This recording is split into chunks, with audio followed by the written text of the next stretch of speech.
औज़ुबिल्लाहि मिनश्शैतानिर्रजीम बिस्मिल्लाहिर्रहमानिर्रहीम। सबसे पहले सब लोग मिलकर दुरूद पाक पढ़ लीजिए। अस्सलातु वस्सलामु अलैका या सय्यदी या रसूलल्लाह व अला आलिका व अस्हाबिका या सय्यदी या हबीबल्लाह। अस्सलामु अलैकुम व रहमतुल्लाहि व बरकातुहू। नाज़रीन, उम्मीद करती हूँ कि आप सब लोग खैरियत से होंगे। तो नाज़रीन, आज मैं आपके लिए जो वजीफ़ा लेकर आई हूँ वो दुआए गौसिया का वजीफ़ा है। वो दुआ जिसके पढ़ने से अल्लाह पाक आपकी तमाम मुश्किलात को हल कर दे। आपको कोई भी मुश्किल हो, कोई भी हाजत हो, अल्लाह पाक उसे पूरा कर दे। तो दुआए गौसिया का जो वजीफ़ा है बहुत ही पावरफुल वजीफ़ा है। ऐसा वजीफ़ा है कि दुआ रद्द हो ही नहीं सकती। और ये वजीफ़ा आपने जुम्आतुल मुबारक के दिन करना है।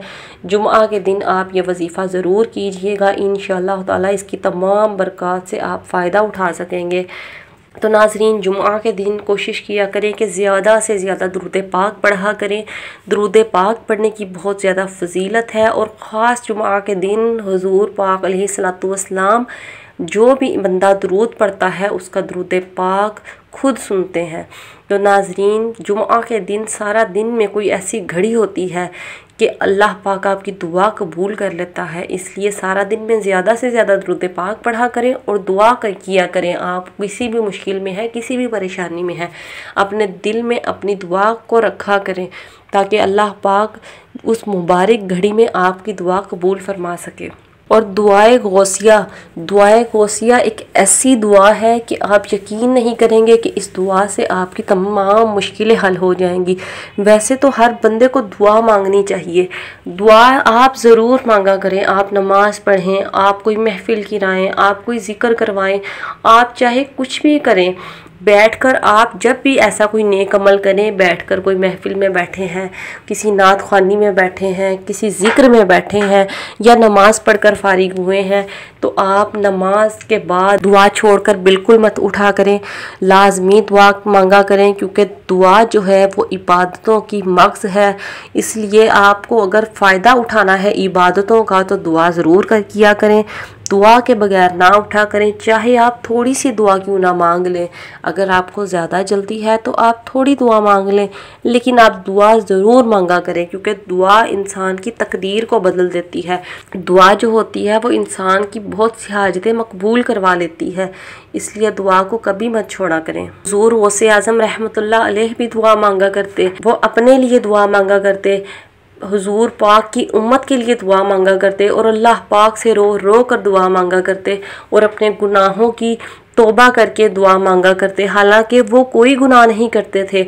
और हम कितने बदनसीब हैं कि इतने गुनाह करने के बावजूद हम कभी दुआ नहीं मांगते, हम तौबा नहीं करते, हम सारा दिन गुनाह करते हैं। और वो अल्लाह के वली जो सारा दिन गुनाह ना करके भी अल्लाह पाक से तौबा किया करते थे, और हम सारा दिन गुनाह करके भी अल्लाह पाक से तौबा नहीं करते। तो नाजरीन, आप ज़रूर दुआ मांगा करें।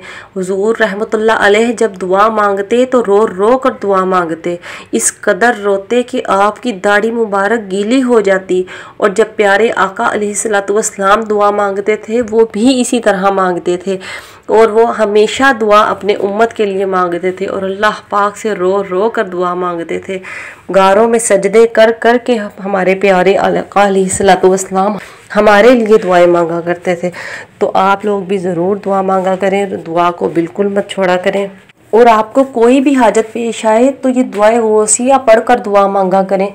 और ये दुआए गौसिया वो दुआ है जो हुज़ूर गौसे आज़म रहमतुल्लाह अलैह की वालिदा माजिदा ने उन्हें बताई थी, जो कि बहुत ही मुत्तकी और परहेज़गार थी। और उन्होंने अपने बेटे को ये दुआ बताई कि बेटा, जब भी तुम्हें कोई मुश्किल हो, जब भी तुम्हें कोई परेशानी हो, जब भी तुम्हें कोई हाजत हो तो इस दुआ को पढ़ लेना। हुज़ूर गौसे आज़म रहमतुल्लाह अलैह फरमाते हैं कि मुझे जो कुछ भी आज तक मिला वो इस दुआ से मिला है।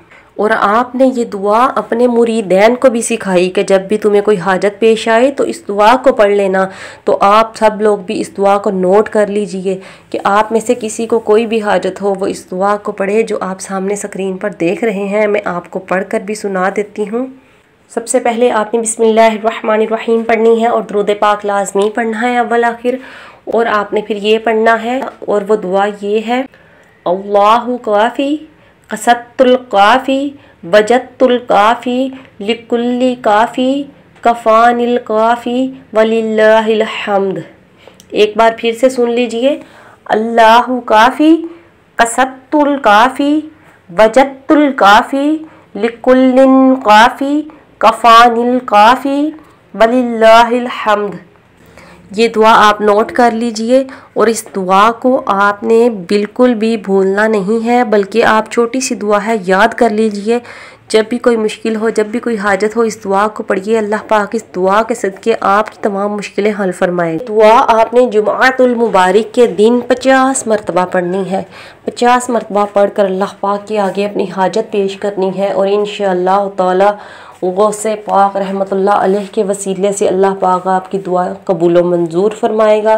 ख़ास तौर पर रबीउल सानी शरीफ के जुमा के दिन आपने ये अमल करना है। वैसे तो आप कभी भी कर सकते हैं, लेकिन ये ख़ास महीना गौसे पाक रहमतुल्लाह अलैह का महीना है, इसलिए आपने इस महीना में ख़ास ये वजीफ़ा करना है। इंशाअल्लाह ताला आपकी तमाम हाजात पूरी हो जाएंगी।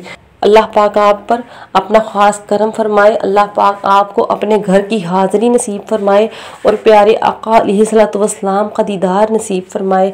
मुझे भी ज़रूर दुआओं में याद रखिएगा और मेरे चैनल को अभी तक जिन लोगों ने सब्सक्राइब नहीं किया है, मेरी आपसे गुजारिश है कि मेरे चैनल को सब्सक्राइब कर लीजिए और मेरी इस वीडियो को सदका जारिया समझ के ज़्यादा से ज़्यादा शेयर कर दीजिएगा, ताकि मेरे कोई भी बहन भाई परेशान है अल्लाह पाक उसकी परेशानी ख़त्म फरमाए। और मुझे भी दुआ में ज़रूर याद रखिएगा और अपना बहुत सा ख्याल रखिएगा। ओके नाजरीन, अल्लाह हाफिज़।